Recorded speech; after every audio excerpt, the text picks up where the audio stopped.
Plus l'histoire de ces épaves est connue, plus elle attire les explorateurs. La plus célèbre d'entre toutes, c'est bien sûr l'épave du Titanic.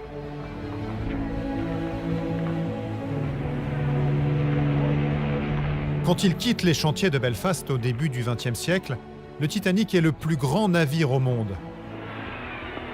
Le jour de son inauguration, en 1912, la foule présente pour l'admirer est loin d'imaginer qu'il sombrera quelques jours plus tard.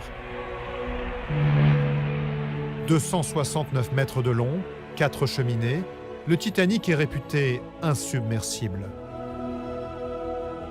Et les 2200 personnes qui embarquent pour ce voyage inaugural partent insouciantes. Dans la partie réservée à la première classe, tout est luxe. Rien ne semble pouvoir perturber cette traversée. Le destin en décide autrement. Le 15 avril 1912, le Titanic heurte un iceberg et disparaît. L'histoire que vous connaissez moins, c'est celle de son petit frère, le Britannic. Ce navire lui ressemble, mais le naufrage du Titanic sert de leçon à l'armateur. Une double coque, plus de canaux de sauvetage, il mise sur la sécurité. Le Britannic doit redorer le blason de la compagnie.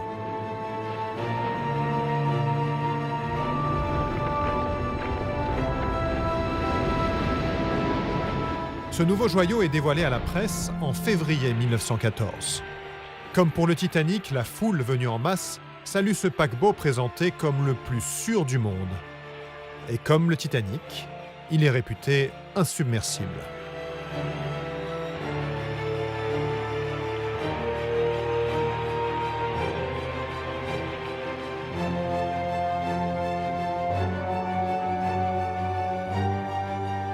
Transformé en navire-hôpital pendant la Première Guerre mondiale, il assure la liaison entre le Royaume-Uni et les Dardanelles, entre Turquie et Grèce. Mais au matin du 21 novembre 1916, la malédiction frappe une nouvelle fois. Le Britannic percute une mine flottante.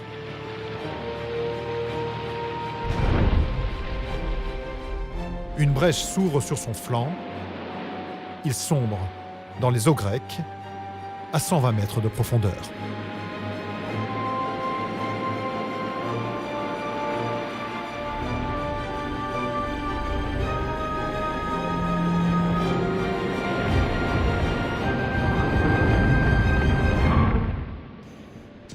Ce naufrage va offrir aux futurs plongeurs une opportunité exceptionnelle, celle d'explorer la plus grande épave du monde.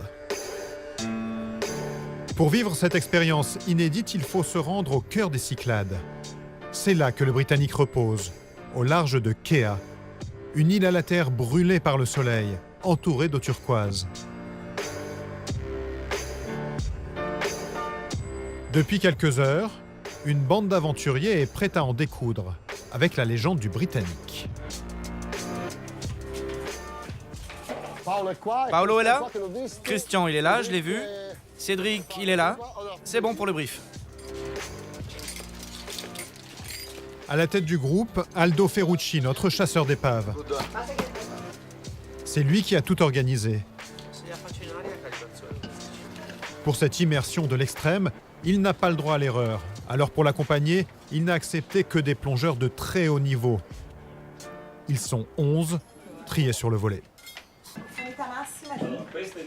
Le Britannic pour un plongeur, c'est quelque chose qui dépasse tout. C'est notre Everest à nous. Le sommet le plus haut. Quelque chose que peu de personnes ont fait. Quelque chose qui te donne une satisfaction importante. Ah, le voici. Ok, installons-nous ici. Non, reste là, c'est bon. Les gars, on y est presque. On y est presque. Croisons les doigts. Moi, c'est quelque chose que j'attends depuis 12 ans. Nous sommes très proches. Et là, je commence à être ému. Oui, c'est ça. Pour beaucoup, c'est l'occasion d'une vie. J'ai peut-être plongé plus que vous, mais c'est aussi, pour moi, l'occasion de ma vie. Essayons d'en sortir vivants. Et si ce soir, c'est le cas, alors on fêtera ça tous ensemble. Mais attention, on reste concentrés, les gars. La plongée est belle uniquement si tu peux la raconter en surface.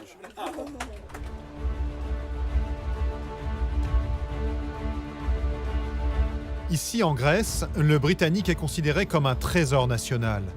L'explorer est très rare. Aldo a attendu 12 ans.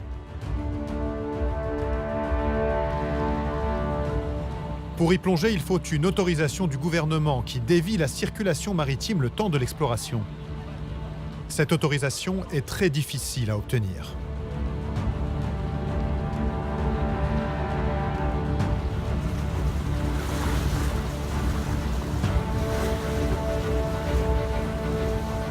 Sur le bateau, l'heure d'Aldo est enfin arrivée.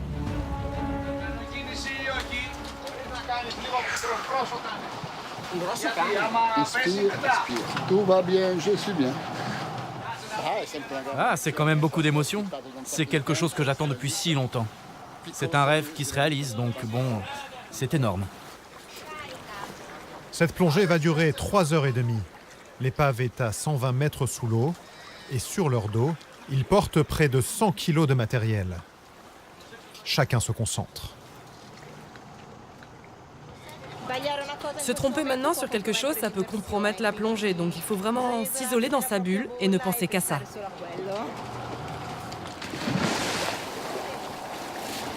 Tout va bien? Après, c'est à moi.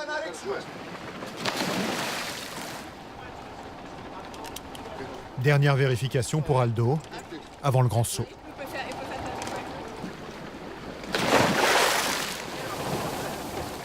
La caméra, c'est bon?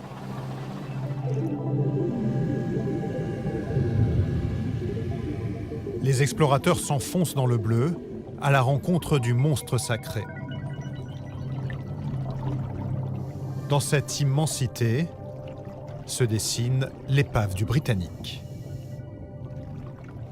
Enfin, je le vois. Le voilà. Je n'arrive pas à y croire, c'est incroyable. La coque est énorme, très grande, géante. Toute l'émotion que je contenais semble exploser dans mon cœur.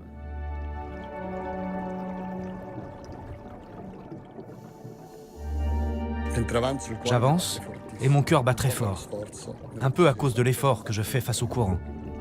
Un peu aussi à cause de la tension et de l'émotion de voir cette épave.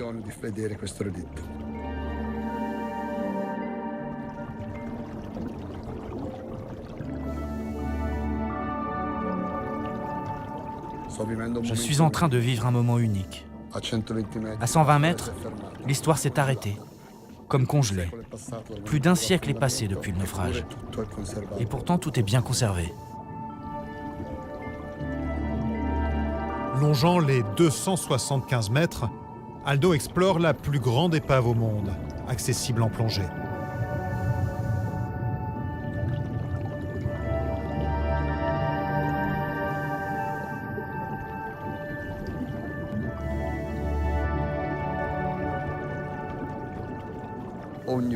Chaque parcelle de cette épave me rappelle le Titanic, que nous connaissons mieux. Ici et là, je vois des choses reconnaissables, comme le ponton, et j'imagine les gens qui s'y promenaient pendant les traversées.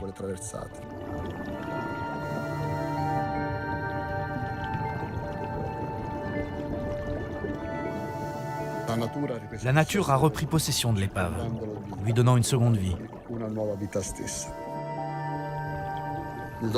La coque est recouverte d'éponges jaunes, très colorées. Elle donne un effet étrange à l'épave, très beau, presque psychédélique. J'avance.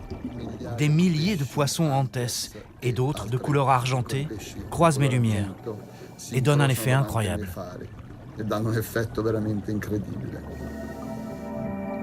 Petit à petit, une ombre se dessine.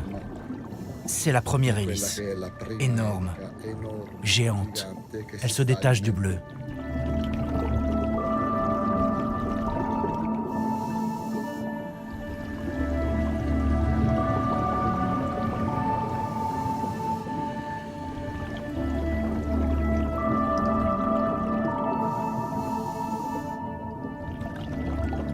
Il y a un passage obligatoire pour moi, la plaque de Cousteau.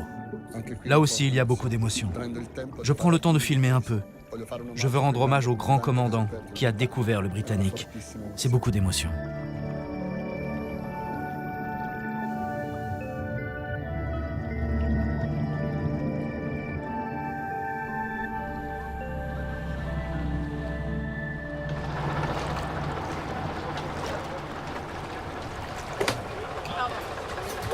Les plongeurs remontent, éreintés par l'exploit physique. Tu t'assois là. Fais-tu de la place.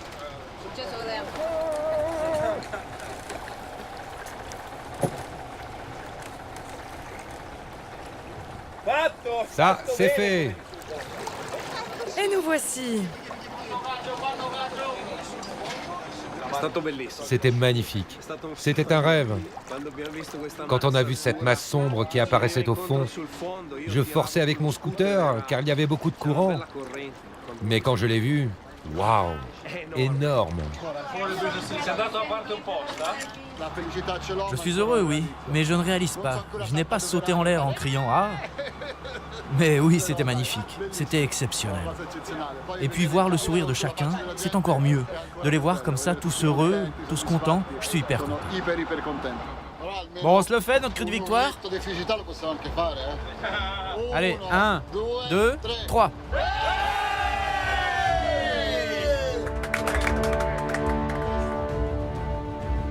Avec cette expédition, Aldo et son groupe entrent dans la légende. Allez, on trinque à la première sur le Britannique. Et ce sera pas la dernière.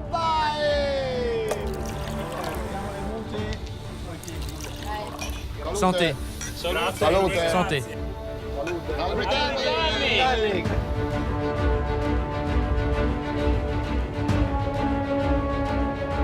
Dans cet immense musée sous-marin, il faut des passionnés comme Aldo et Yvon pour révéler ces milliers d'épaves qui sommeillent encore, en espérant que d'autres continueront à écrire cette histoire.